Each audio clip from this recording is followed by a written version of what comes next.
So on page 546, this problem, we have 3x plus x minus 2 equals 1. First step is to find the least common denominator. So the least common denominator is going to be x times x minus 2. So what we're going to do is we're going to multiply both sides of the equation by x times x minus 2. So here I have x times x minus 2, and it's going to be multiplied the whole left side. And here, x times x minus 2 multiplied to the right side of this equation.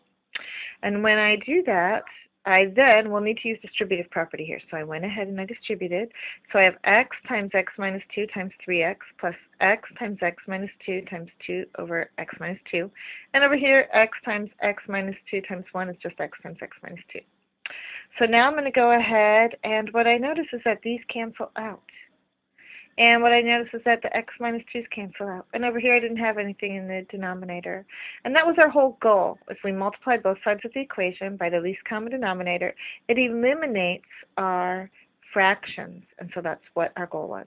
So here I'm left with, since the x is canceled out, I'm left with x minus 2 times 3. Here, since the x minus 2's canceled out, I'm left with x times 2. And here I'm left with x times x minus 2.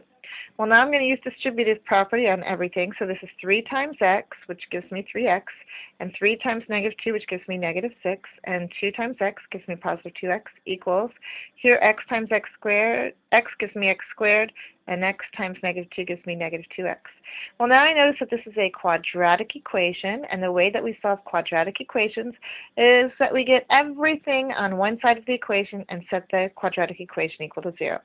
So I'm going to subtract 5x from both sides, and then I'm going to add 6 to both sides, and what that did is it got this left side equal to 0, and then the right side I'm left with x squared minus 7x plus 6.